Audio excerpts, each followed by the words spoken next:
No, I'm not doing G.I. Joe repairs today.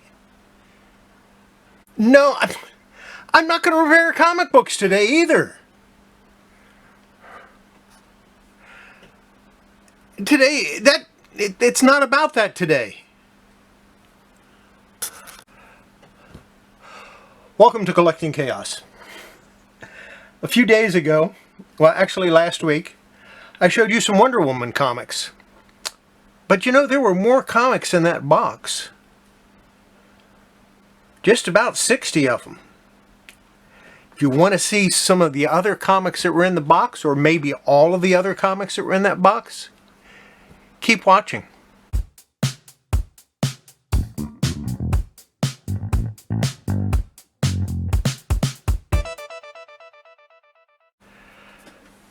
Okay. This is the first one, World's Finest, number 159. This is from August of 1966. It's got tan pages. It's got some cover problems.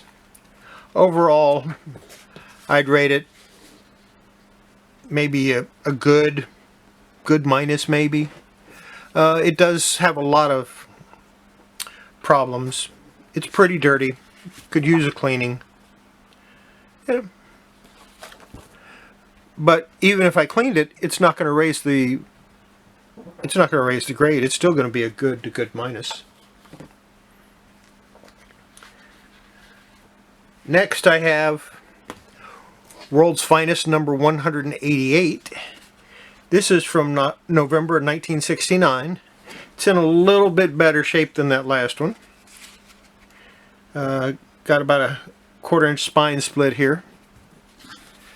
Pages are off-white to cream.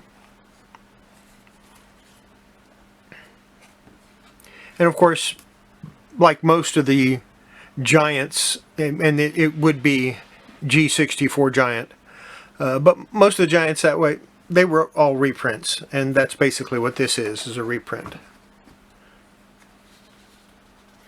Then I have World's Finest number 195, and this one's in pretty rough shape. It's got a stain down here. It feels like it's had a little water damage. It's got some pages that are folded over. Cream colored pages. It's got some really bad spine damage to it. But, you know, the cover's attached. The centerfold's attached. So, yeah, we're all right.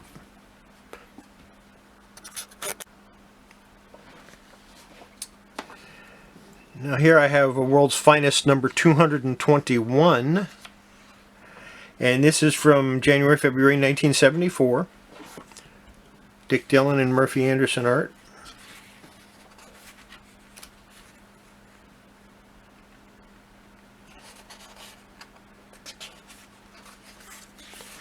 And I don't know if they had a backup story in this one or not. Nope, this was a full-length story. And World's Finest 235. This is from January of 1976. And yeah, Superman's really lost his head here. Not in the best shape in the world. None of these World Finest are, but, you know, I probably paid 10 to 20 cents a piece for them, so I'm not worried about it. Definitely could use a cleaning. Here we have World's Finest number 236 with Superman, Batman, and the Atom. Again, creamed off-white pages.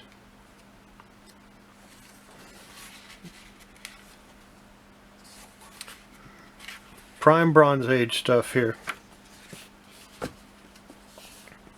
Back is filthy, needs a cleaning.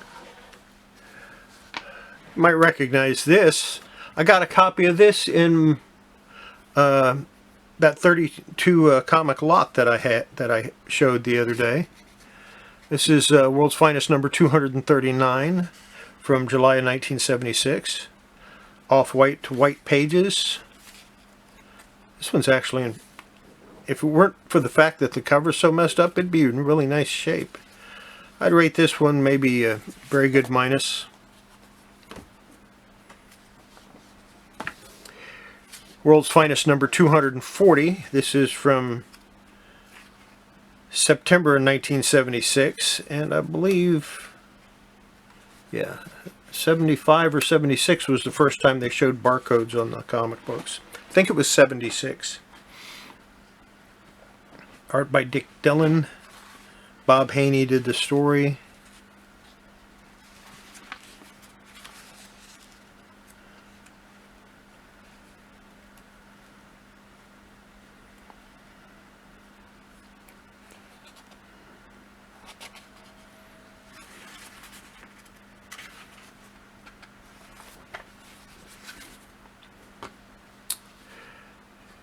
Here's Where Creatures Roam, number 1, from July of 1970. And I would rate this one good to very good. Back could use a cleaning. I used to really like reading these. They were mostly reprints of stuff from the 50s. Craigu. That looks like, is that Ditko? I think this is Steve Ditko art back in this one. Sure does look like it. And they have 2 or 3 stories. This one is definitely a Steve Ditko story. It has his name right there.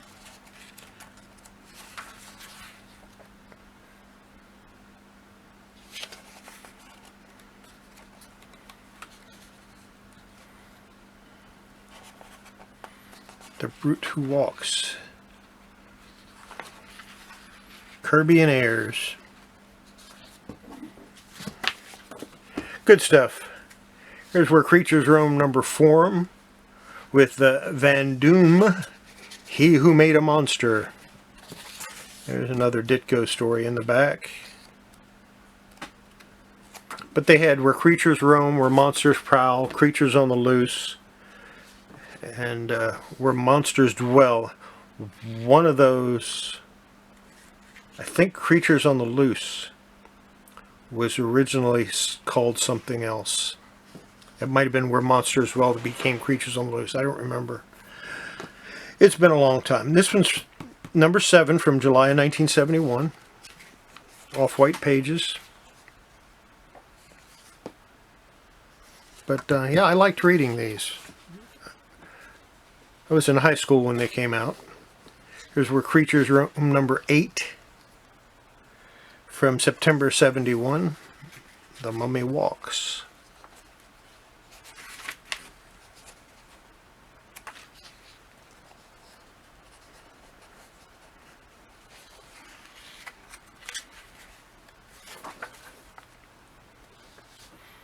Where Monsters Dwell, number 3,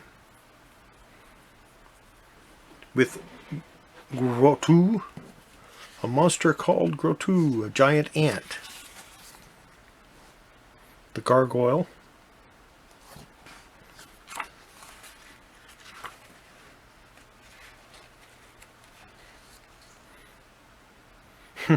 Never thought I'd see a Kirby backup story.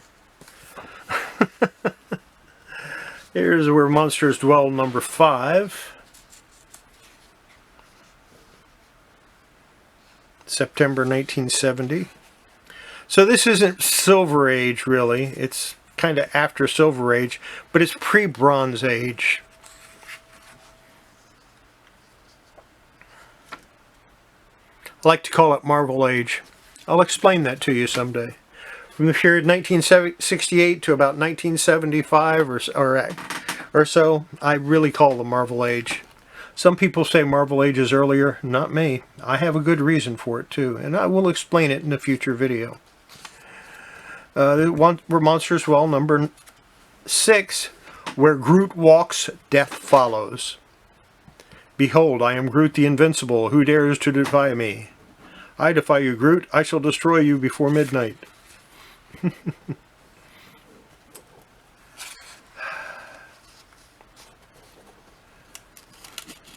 I think this is the first Bronze Age appearance of Groot, even though it's a reprint.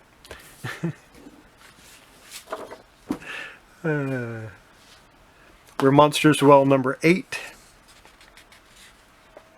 I'm going to clean this one up. And it'll definitely go in Mylar. It's not in bad shape. It's in pretty nice shape there. Very good plus, maybe. Cream pages.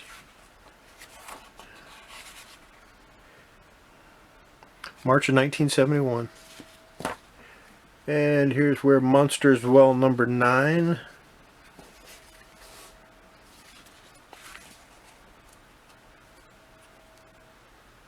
I found the things from nowhere.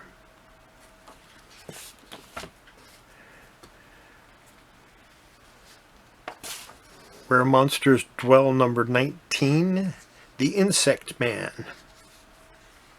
January 1973. Slightly before the real Bronze Age starts. Where Monsters Dwell number 23. September 1973. Another Steve Ditko story in the back.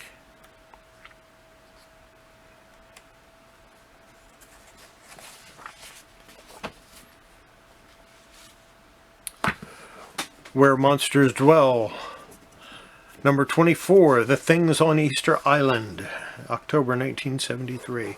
As you can see, this one is in, the spine is in really bad shape on this one.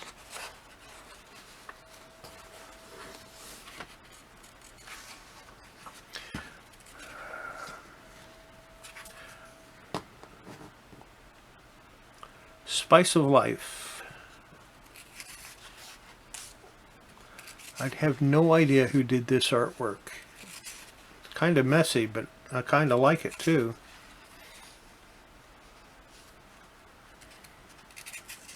And that looks like a Kirby monster.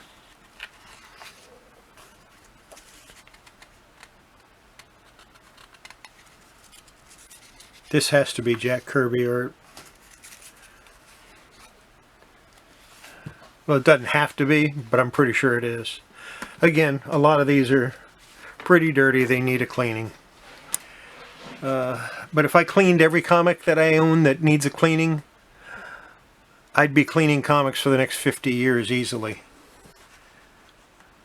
September 1974, where Monsters Dwell number 30. The Black Box.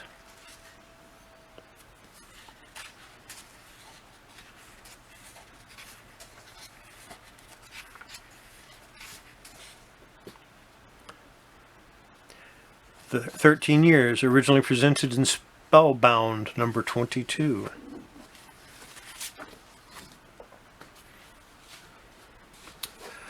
Where Monsters Dwell 31.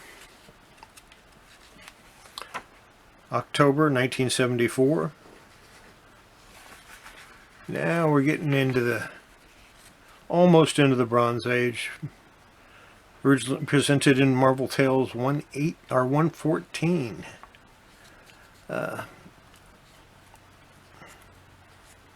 Cream pages. Bad stain on the back. The Witching Hour, number 55. This is from June of 1975. This is Bronze Age. I used to like reading The Witching Hour because I liked the antics of the three witches.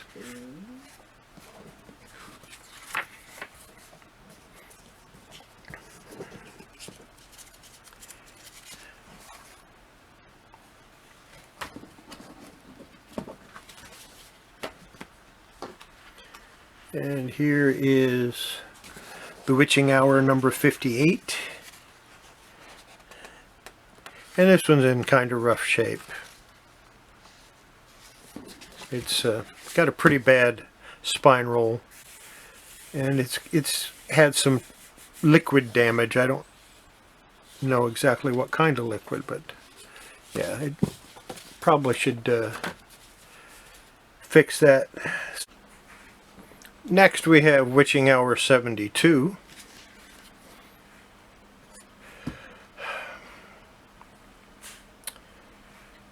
Cream pages, July 1977.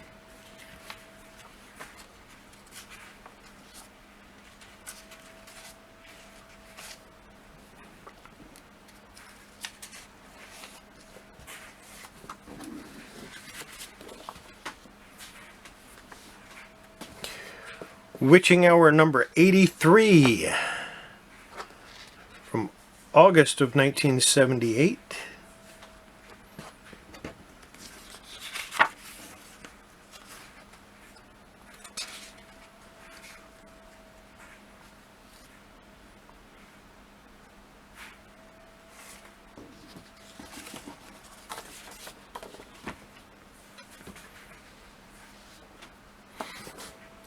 Wolverine Limited Series number 3.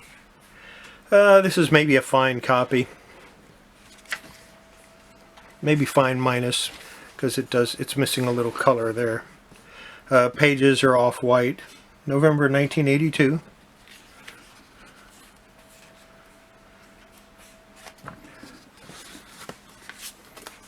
Used to have all 4 of these. I don't know what happened to some. I probably still do somewhere. Here's Wolverine number 4, and this is a newsstand copy from 1982, off-white pages. Yeah, it's got some creases.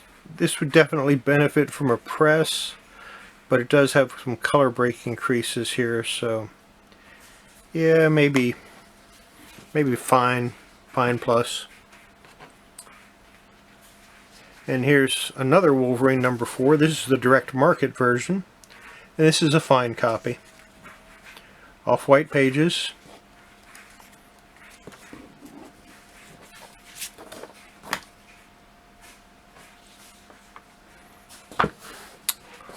Worlds Unknown. This is from July, number 2, from July of 1973. Cream pages. Feels like it's had a little bit of water damage of some time. Art by Val Merrick and Ernie Chua. This is actually a new story. I like Val Merrick's art, always have. I met him back, around 73 or 74 at a Metro Comic Con put on by a publisher now. He's a publisher now, he wasn't then. Well, he did. He published a fanzine by the name of Gary Groth.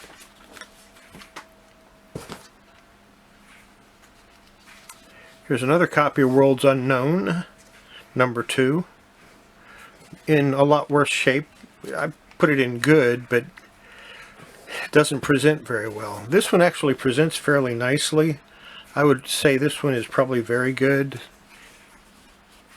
If it weren't for the water damage. Because of that water damage, I would drop this down to good.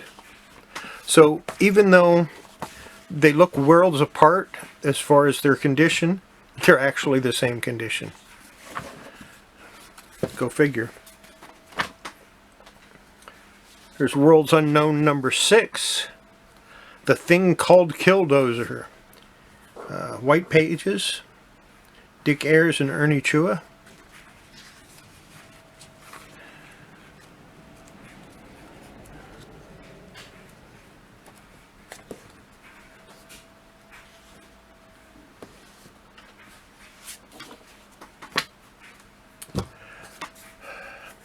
That's roughly half of the comics right there that I have.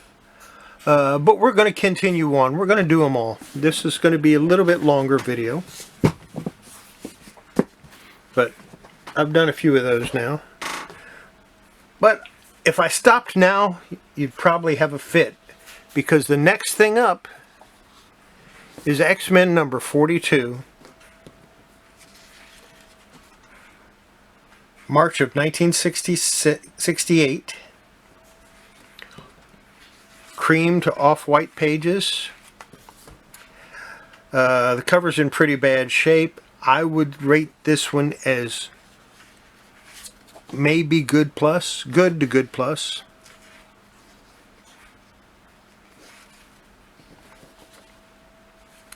Yeah, just good. Because it does have about a 3/4 of an inch spine split down here. And we're going to move forward a little bit to X-Men number 108. And this is from December of 1977. White pages. Dave Cockrum cover.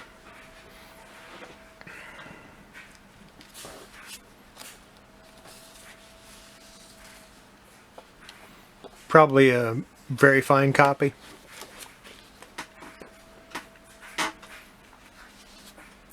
X-Men 109. Newsstand, of course, because it's from 77. Off-white pages.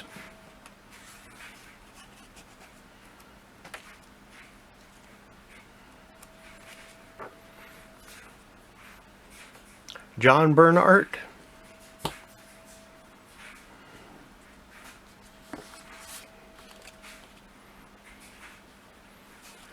Fine to very fine.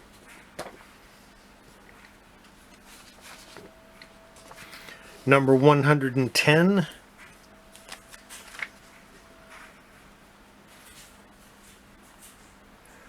Tony DeSuniga is the artist. This is from April of 1978. I probably don't have to tell you anything about any of these comics. I probably don't have to show you any of the art inside because you're all familiar with them, I'm sure.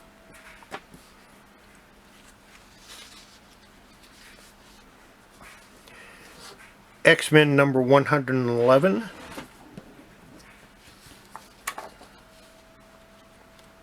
Fine to very fine. Nice white cover. Nice white back. These are not dirty at all. They just have some little dings and stuff that keep them from being near mint copies. Number 112.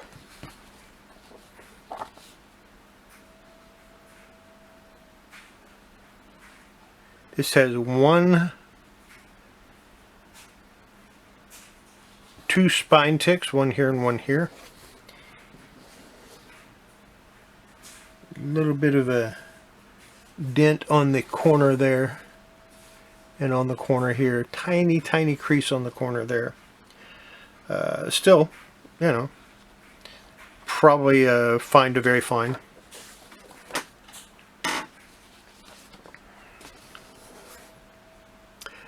X-Men number 113.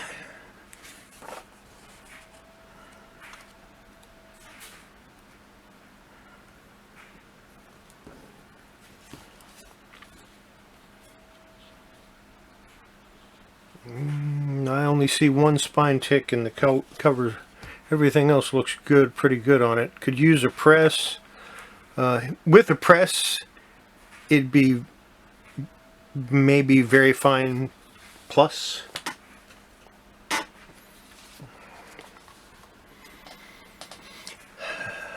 This is a fine to very fine copy of X-Men number 114.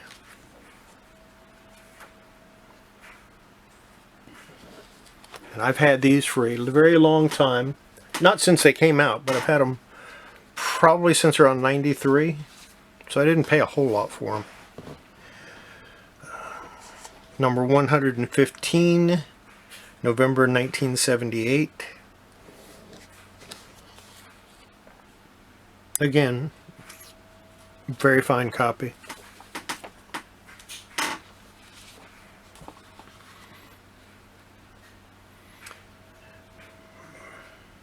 This is number 116, December 1978. I'd put this at a fine minus.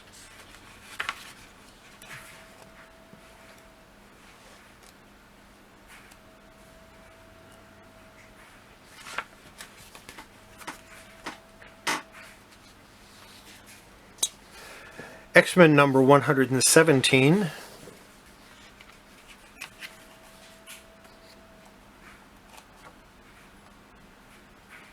Off-white pages. A very fine, maybe a very fine plus.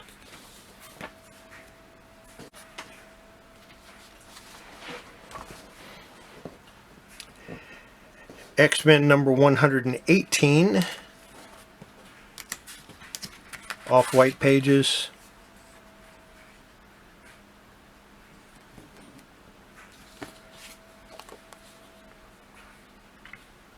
Very fine plus.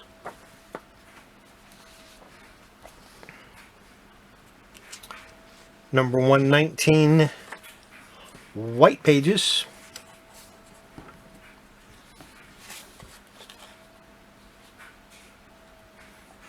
Again, very fine plus. I'm sure I'm seeing things that you're not seeing in the camera.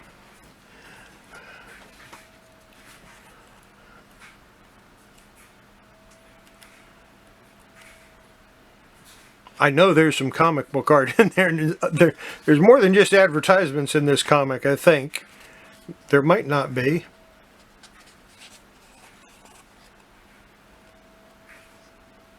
There we go. There's a couple of pages of art. Very fine.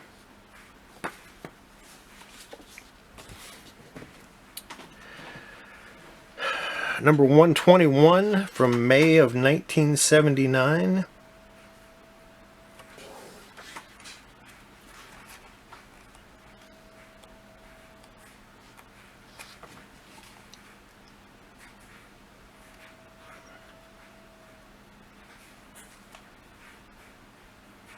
Very fine plus.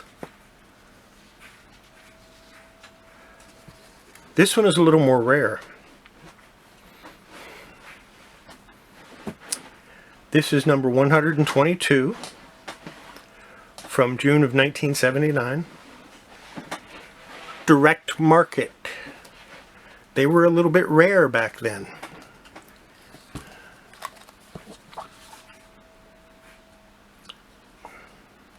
Very fine. And a newsstand copy of that same comic. Here's the differences. The biggest difference, of course, is the slash through the barcode. And the color. This is somewhat faded. This doesn't have as brilliant colors as the direct market version.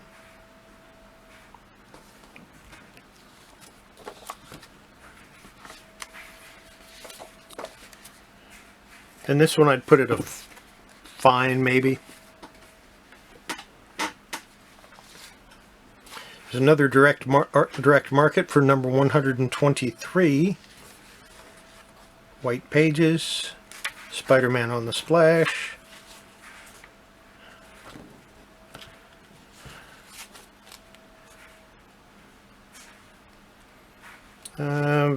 Very fine. Number 124, newsstand. This one has two spine ticks that are not color breaking. I would put this one at very fine to near mint. With a press, it would hit that easily with no problem at all. Maybe, maybe not. Yep, that was just sitting there. It's not part of the comic. No dents on it. Here's a direct market version of that same comic. And another direct market version of that same comic. So I have 3 of these. I don't know why. I'm not going to complain. It's a little, like putting money in the bank. This one, very fine. This one, very fine minus.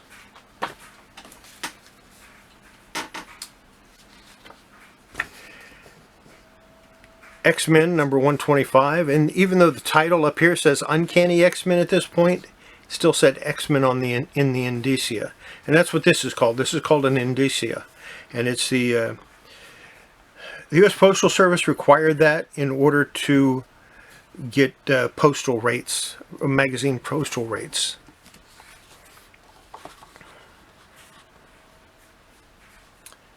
And I'm going to say this one is, very fine.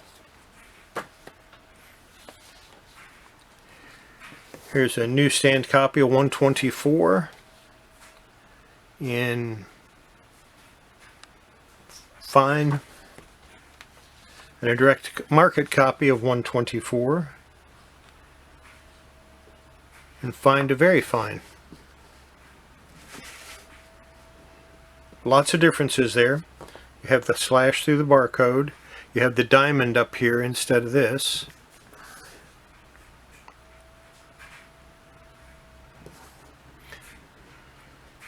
And I do believe the printing, the copyright printing, is larger. I might be wrong on that, but it sure does look larger.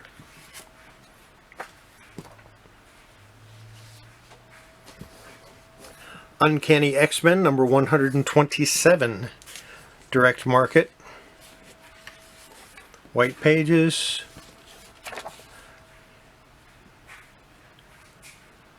I would be shocked if this didn't get a 9/6 if it was sent in to be graded. It is in that nice a shape.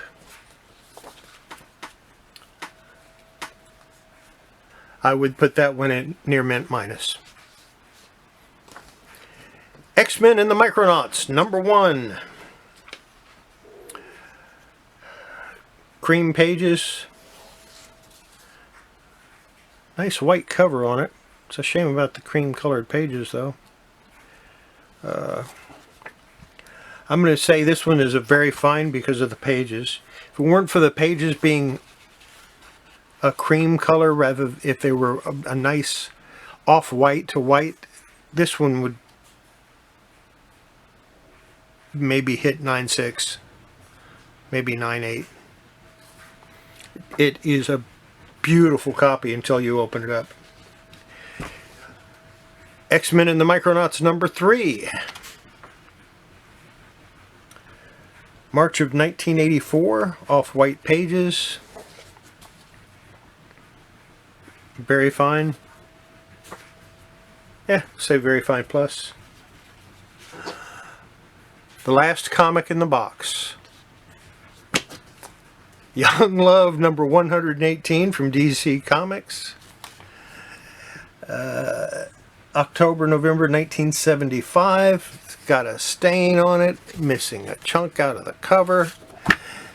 Bad spine roll, a lot of stain of some sort.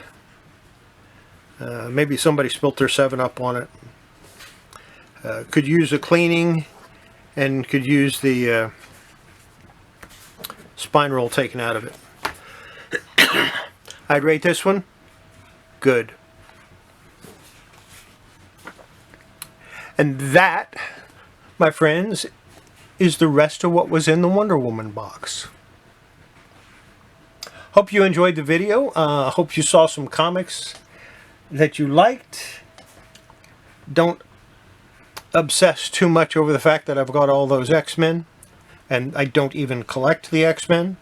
Just think about it this way. It's part of my retirement plan. Make sure you wash your hands before handling your comics. It's good for your comics. It's good for your health. And with that being said, I'll see you next video. Bye.